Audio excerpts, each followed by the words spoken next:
0815 hours, February 2nd, 2026, Strait of Hormuz. The explosion that tore through the port side of the U.S. Liberty Pride was not loud in the way people expect. At the waterline, beneath 50,000 tons of loaded cargo vessel, the detonation arrived as a deep structural thud, felt through the deck plating before it was heard, followed by the immediate groan of steel peeling back around a 2.5-meter breach in the hull below cargo hold 3. Seawater entered at a rate that the damage control computers projected would threaten the vessel's stability within 20 minutes. What made the attack genuinely alarming was not the hole itself, it was the silence that had preceded it. The USS Gravely, an Arleigh Burke-class guided missile destroyer assigned to escort the Liberty Pride through the Strait's most congested transit corridor, had a hull-mounted AN/SQS-53C sonar array running throughout the passage. AP-8, a Poseidon Maritime Patrol aircraft, had been operating overhead on a standard reconnaissance orbit. Military satellites maintained continuous coverage of the Strait's surface and near-surface environment. None of them had generated a threat contact before the torpedo struck.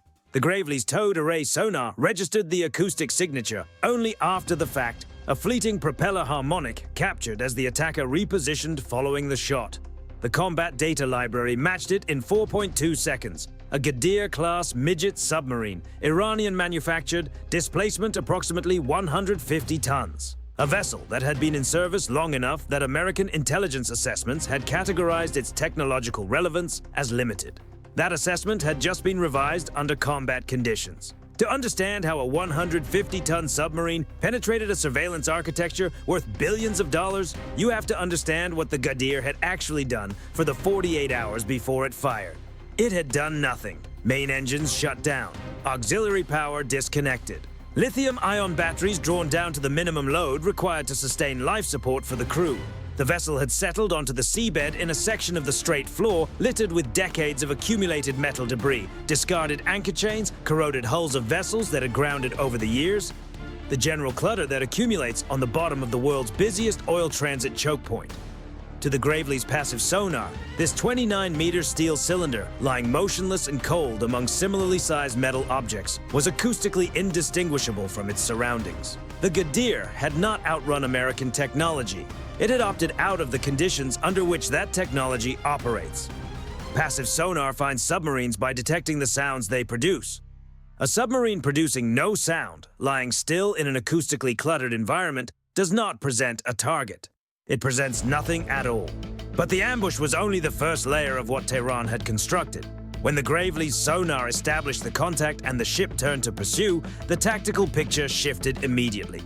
American reconnaissance satellites detected simultaneous activation of radar targeting systems on Keshem Island, S-400 surface-to-air missile batteries going to active search mode, and upward of 20 coastal defense missile launchers, hypersonic capable, rotating to engagement bearing on the American destroyer. The Ghadir was not retreating into open water. It was pulling back toward Keshem Island, moving directly into the coverage envelope of Iranian shore-based firepower. The geometry had been designed precisely. If the Gravely pursued the submarine, she would enter a coastal missile kill box while her Aegis system was occupied processing an active underwater threat. The Aegis architecture is formidable, but it was not designed to simultaneously manage hypersonic coastal missiles arriving from multiple bearings while coordinating an underwater engagement in a cluttered acoustic environment. Iran had constructed a scenario in which pursuing the attacker was militarily rational and strategically suicidal at the same time.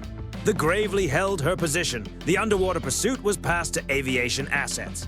From the flight deck of the USS Abraham Lincoln operating in the Gulf of Oman, two MH-60R Seahawk anti-submarine helicopters launched immediately, guided by a P-8A Poseidon that had already begun deploying a crescent-shaped barrier of 64 active sonobuoys designed to seal off the Ghadir's most direct escape route toward Keshem. The sonobuoys would detect any submarine attempting to transit through the barrier zone and provide real-time position data to the MH-60Rs, each of which was armed with Mark 54 lightweight torpedoes for the final engagement. The plan was textbook. The Strait was not. The acoustic environment that the sonobuoys and dipping sonar arrays encountered bore no resemblance to the training scenarios in which this doctrine had been developed.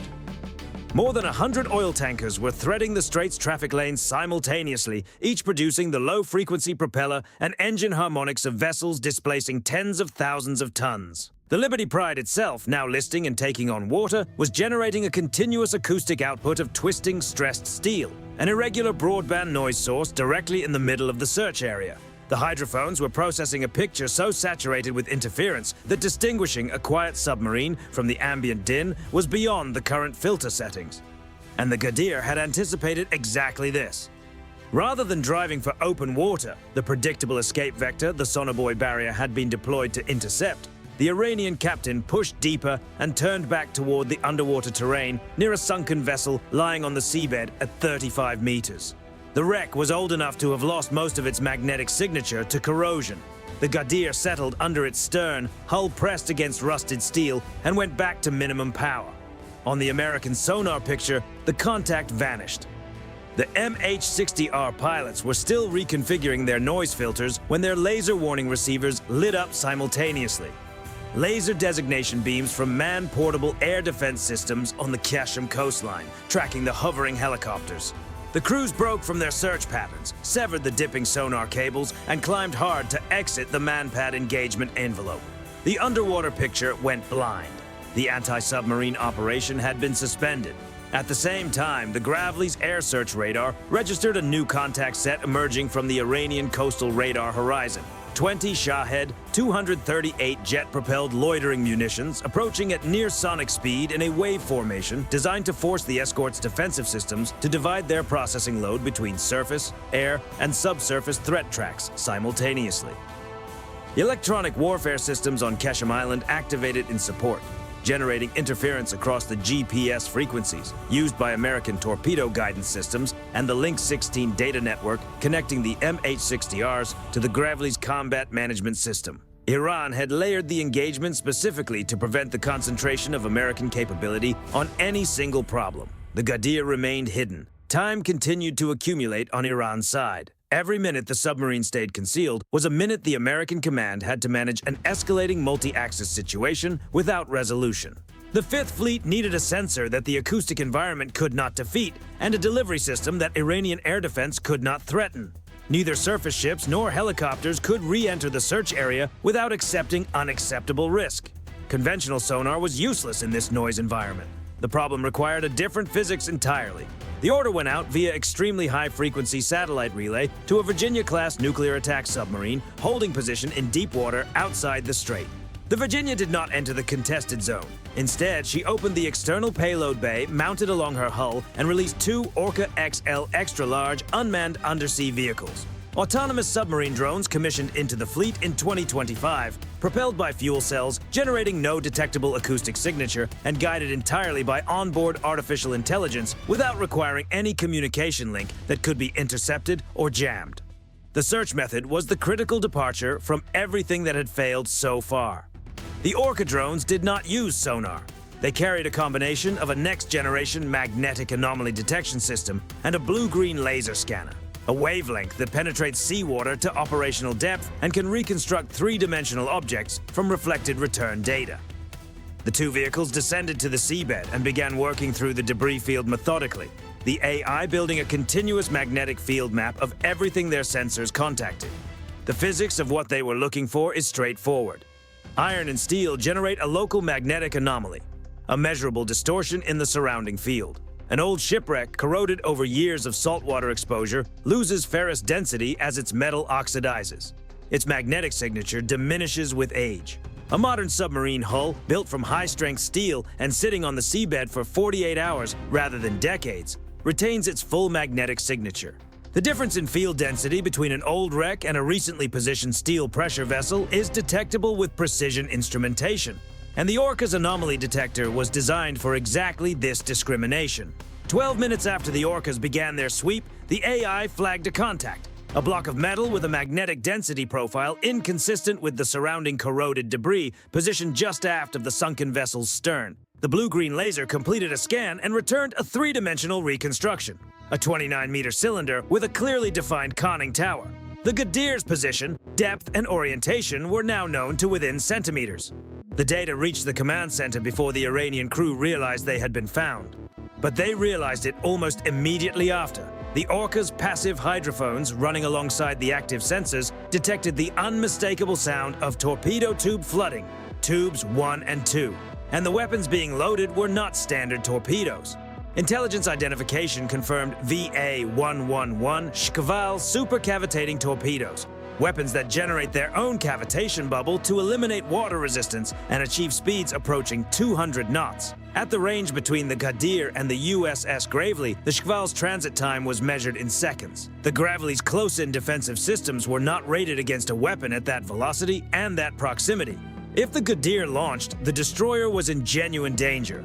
If the Americans destroyed the submarine, the detonation would be immediately interpreted by the Keshem coastal batteries, which were still locked on and still manned, as the trigger for a full exchange. The coastal missiles would launch before the submarine had finished sinking.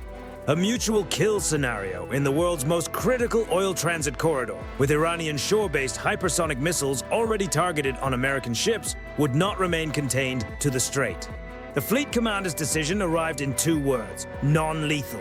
The Shahed drones had reached their fuel limit and turned back toward their launch point for recovery, a 30-second window in which the airspace over the contact position was clear of Iranian air defense assets. An MH-60R dropped from altitude, extended its dipping sonar cable to feed the Orca's position data to its weapons system, and released a single Mark 54 torpedo. The weapon had been reprogrammed before launch. Its proximity fuse was set to activate at 8 meters behind the target. Not at impact, not inside the hull, but in the water column directly aft of the Gadir's propeller shaft. The detonation at 35 meters depth sent a column of turbulent white water to the surface. Below, the hydraulic shock wave from the explosion in the compressed water column, more efficient at transmitting pressure than open air by a factor of roughly 800, hit the Gadir's stern with enough force to shear the propeller shaft clean, collapse the steering assembly, and destroy the directional control surfaces. The pressure hull remained intact. The crew was alive. The submarine was not going anywhere. With electrical systems shorting from the shock and water entering through the damaged shaft seals, the Iranian captain had one option left. The emergency blow command drove compressed air into the ballast tanks. 3 minutes later, the Gadir's bow broke the surface alongside the listing Liberty Pride, rolling in its own wake, black hull glistening, command tower hatch already opening. 2 U.S. Navy Special Operations rigid hull inflatable boats closed immediately. 12.7mm heavy machine guns and grenade launchers trained on the conning tower. On the Gravely's tactical display, every Iranian coastal missile battery on Keshem remained in active lock. The operators on those batteries were watching the same scene through their own optical systems. If a single round from an American weapon struck an Iranian crew member in the act of surrendering, the question of whether to launch was going to answer itself. Washington issued one instruction to the Fifth Fleet: ceasefire, hold position. The Fifth Fleet transmitted a single message on the International Maritime Distress Frequency addressed to the Iranian Navy. Tugboat assistance is authorized. Retrieve your vessel. Iranian Navy tugs cleared Keshem Harbor within the hour. The Gadir, propulsion destroyed, steering gone, crew intact, was taken under tow back to port. The coastal missile batteries stood down. The Shahed drones did not relaunch. The strait returned to the sound of tanker traffic. The after-action accounting produced a picture that neither side could fully claim as a victory, and neither could honestly call a defeat.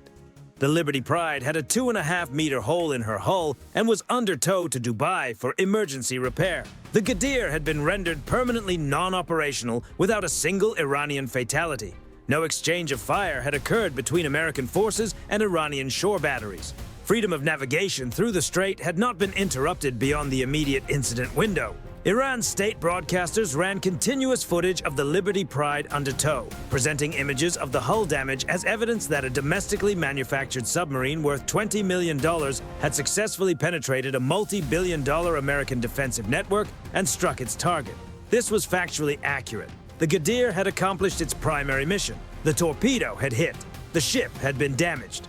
American naval analysts were processing a different set of facts. A 150-ton submarine operating on minimal power had defeated passive acoustic detection across an entire escort formation's sensor suite by choosing stillness over movement. The acoustic environment of a busy commercial strait had provided natural cover that no electronic countermeasure system could replicate. The layered Iranian response, coastal missiles, drone swarms, electronic warfare, man-pad coverage for helicopters had successfully prevented conventional anti-submarine pursuit and forced the engagement to be resolved through an asset, the Orca XL, that had not yet appeared in Iranian threat modeling. The Orca's success was real. So was the condition under which it had been necessary. The standard toolkit, P-8 Poseidon, dipping sonar, sonobuoy barriers, active hull-mounted arrays, had been defeated not by superior Iranian technology, but by the submarine's decision to stop being a submarine in the conventional sense and become a resting object on the bottom of a noisy sea. The doctrine assumption that a submarine in shallow, cluttered water will eventually move and produce detectable sound had been challenged by a crew willing to sit motionless for 2 days before firing a single shot. The Strait of Hormuz handles approximately 20% of global oil trade on a daily basis. The cost of interrupting that traffic, even temporarily, is measured in market disruptions that extend well beyond the Persian Gulf. Iran's strategic calculation was that demonstrating the ability to threaten that corridor, even asymmetrically, even with a vessel that American analysts had not treated as a serious threat, changes the political and economic calculus around any American military presence in the region. The calculation was not wrong. The engagement demonstrated something real, that the surveillance architecture protecting commercial shipping through the strait has an exploitable seam, and that a patient, disciplined crew operating a technically modest submarine in a favorable acoustic environment can find it. American naval planners now have to incorporate the Ghadir engagement into their threat assessments in a way they did not before February 2nd. What they also demonstrated through the Orca deployment, the non-lethal torpedo programming, and the decision to return the submarine's crew without a shot fired, is that the American response ladder extends well beyond the kinetic options that Iranian strategic planning may have assumed would be the only available answers. A weapon that can find a magnetically distinct steel hull in seabed debris using blue-green laser reconstruction, delivered by an autonomous vehicle that produces no acoustic signature and requires no communication link, is not something that the 48-hour hibernation tactic was designed to defeat. The Strait of Hormuz was quiet by nightfall. The Orcas were back aboard their host submarine. The Ghadir was in port. The Liberty Pride was in a Dubai dry dock. And somewhere in Iranian naval planning offices, analysts were working through the same question that American planners were working through on the other side. What the engagement had proved, what it had exposed, and what comes next. What do you think? Does the Ghadir engagement mark a genuine turning point in how small, patient, asymmetric submarine forces challenge carrier escort doctrine? Or does the Orca's success demonstrate that American technological adaptation moves faster than any tactical advantage a midget submarine can establish? And was the non-lethal outcome the most strategically powerful result the Fifth Fleet could have achieved? A public capture that cost Iran more in prestige than a kill would have? Leave your analysis in the comments. The most useful thinking on this channel comes from the people who understand these waters.